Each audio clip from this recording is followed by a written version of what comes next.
members. Begin with the Chance in Life Award. And to present that award, I want to bring Robert Osborne up here. Robert Osborne, yes. Come on up. He will be making the introduction. Thank you. Thank you. I congratulate all the honorees tonight, and especially Marty Richards, who was Oscar's big man of the night a couple of years ago. Congratulations, Marty. Now, the place one usually finds me is introducing old movies on television, talking about great fictional heroes like Errol Flynn and Sean Connery in Sherwood Forest, or Humphrey Bogart in Casablanca, or Gary Cooper walking down that street in High Noon. By the way, the intros that I do on Turner Classic Movies are always limited to 2 minutes, because they took a poll and found out that everybody's interest seems to wane after a couple of minutes, so I promise I'm not going to go any longer than that tonight. Anyway, the big difference is that tonight I'm not talking about a fictional hero, but about a real hero. Not a fictional one, although he does look like a movie star, and as you'll see, he dresses like a movie star. He is a man born with the name Jacques-Henri Robert Antoine Mercier Cointreau.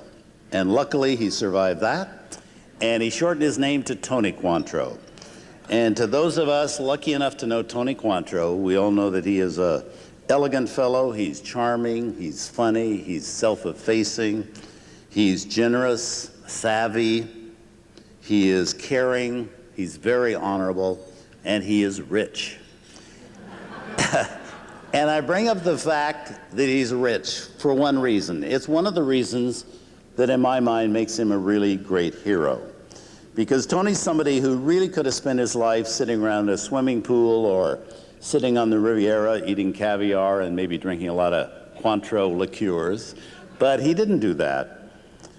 Instead, he's done incredible things with his life and energy, and most of all, he's done incredible things with his passion. In addition to carving out a career for himself as a singer in Europe, Tony has worked for years with Mother Teresa and did so in some of the neediest but most inelegant surroundings imaginable.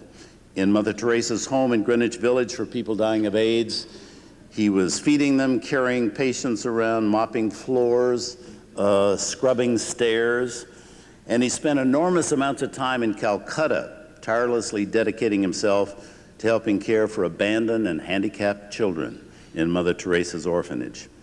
It's the kind of thing that a true hero does.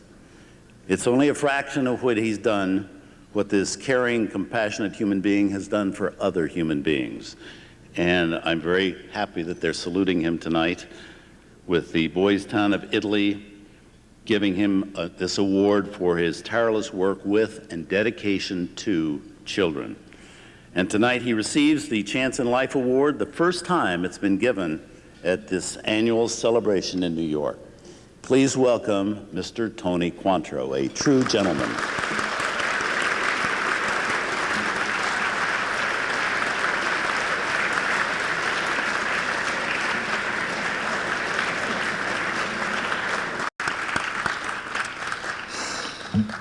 Thank you, brother, and thank you, Boys Towns of Italy, and thank you, Robert Osborne, my good friend.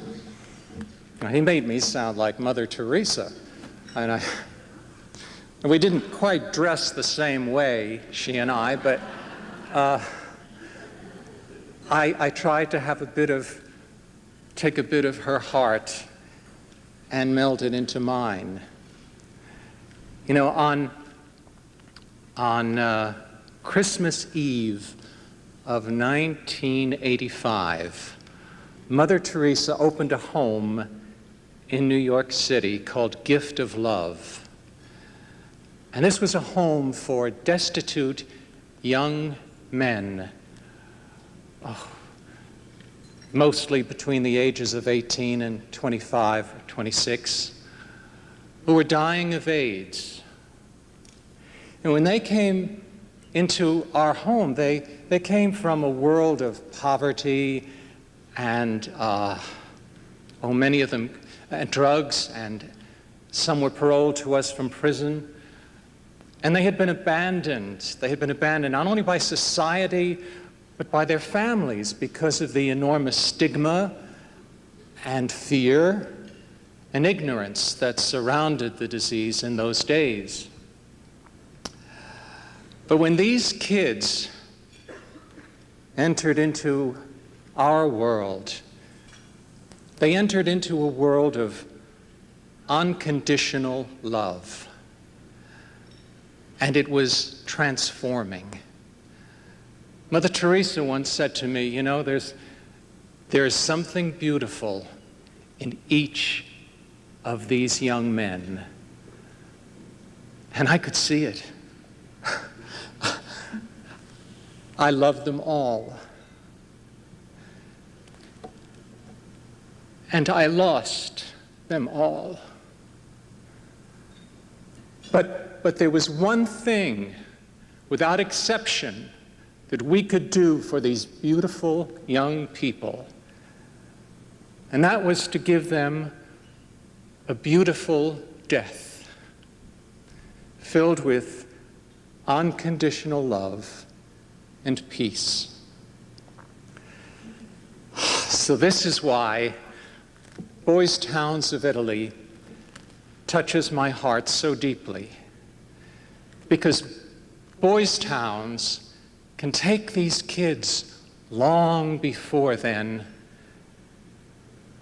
and give them hope and a chance for a beautiful life. Thank you.